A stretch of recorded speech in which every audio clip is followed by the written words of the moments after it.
दिल्ली से गुजरात तक फैली पूरी अरावली पर्वतमाला को अवैध खनन से बचाने और इसके संरक्षण की दिशा में एक बड़ा कदम उठाते हुए केंद्रीय पर्यावरण, वन और जलवायु परिवर्तन मंत्रालय ने राज्यों को निर्देश जारी किए हैं कि अरावली में किसी भी नए खनन पट्टे देने पर पूर्ण प्रतिबंध लगाया जाए। मोदी सरकार को एक बार फिर जनता और विपक्ष के दबाव में झुकने के लिए मजबूर होना पड़ा है।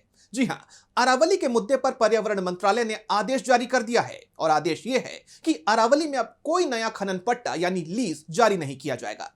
लेकिन सवाल यह है कि क्या यह आदेश काफी है? क्या इस आदेश के बाद भी विपक्ष का विरोध जारी रहेगा या फिर थम जाएगा? और सबसे बड़ा सवाल कि क्या यह आदेश जनता के विरोध के चलते दिया गया है या इसमें भी सरकार की कोई चालाकी छिपी हुई है?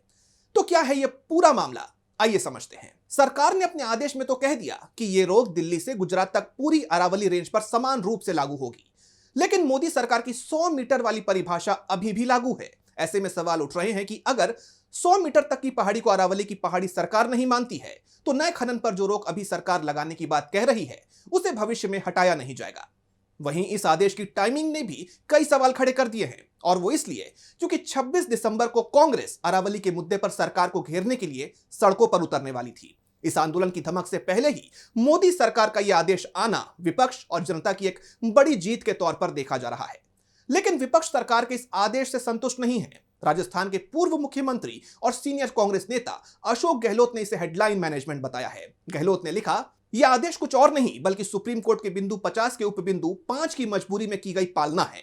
केंद्र सरकार केवल मीडिया में सुर्खियां बटोरने के लिए इसका प्रचार कर रही है, लेकिन इंटरनेट के दौर में जनता को भ्रमित करना आसान नहीं है। केंद्र सरकार केवल हेडलाइन मैनेजमेंट के लिए इसका प्रचार कर रही है, पर इंटरनेट के इस दौर में जनता को भ्रमित करना आसान नहीं है। कांग्रेस सांसद जयराम रमेश ने भी इसे बोगस डैमेज कंट्रोल बताया है।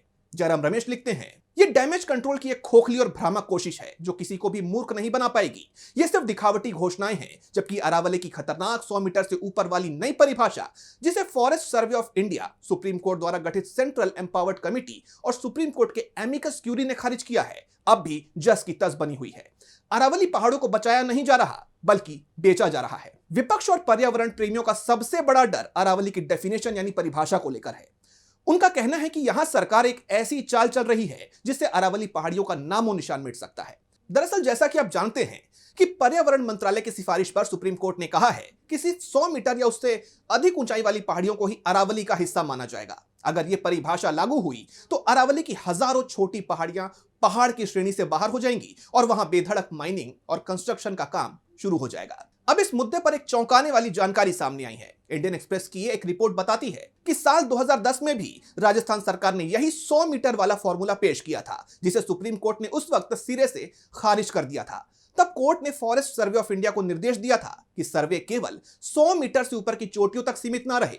फॉरेस्ट सर्वे ऑफ इंडिया ने तब 3 डिग्री ढलान वाली परिभाषा को वैज्ञानिक माना था, लेकिन अब मोदी सरकार फिर से उसी पुरानी और गलत 100 मीटर वाली रीडेफिनेशन को वापस लाना चाहती है। यानी 2010 में सुप्रीम कोर्ट ने जिस चीज के लिए नो कहा था, आज वो उसी चीज को यस कह रही है। वहीं इन सब के बीच अरावली का मामला एक बार फिर सुप्रीम कोर्ट की दहलीज पर है। हरियाणा वन विभाग के रिटायर्ड अधिकारी आरपी बलवान ने मंत्रालय की इस सिफारिश को चुनौती दे दी है। उनका कहना है कि मंत्रालय एक तरफ अरावली को बचाने की बात करता है तो दूसरी तरफ वैज्ञानिक मानकों यानी 3 डिग्री स्लोप को नजरअंदाज कर रहा है। सुप्रीम कोर्ट ने याचिका पर सुनवाई करते हुए राजस्थान, हरियाणा और केंद्र सरकार को नोटिस जारी कर जवाब मांगा है। यह मामला गोदावर्मन केस के तहत सुना जा रहा है। अब सवाल यह है कि भले ही मोदी सरकार ने फिलहाल नए पट्टे जारी करने पर रोक लगा दी है, लेकिन क्या परिभाषा की आड़ में वो भविष्य में अपने चहेते माइनिंग समूहों के लिए दरवाजे खुले रखना चाहती है? यह समझना जरूरी है कि अरावली सिर्फ पहाड़ियां नहीं बल्कि दिल्ली एनसीआर का सुरक्षा कवच है। यह रेगिस्तान को दिल्ली पहुंचने से रोकता है। वहीं जानकारों का मानना है कि आज अगर सरकार को अपने कदम पीछे खींचने पड़े हैं तो यह जनता और विपक्ष की एकजुटता की पहली जीत है। लेकिन असली जीत तभी होगी जब अरावली की वैज्ञानिक परिभाषा को हमेशा के लिए सुरक्षित किया जाएगा और 100 मीटर वाला खतरनाक प्रयोग बंद होगा।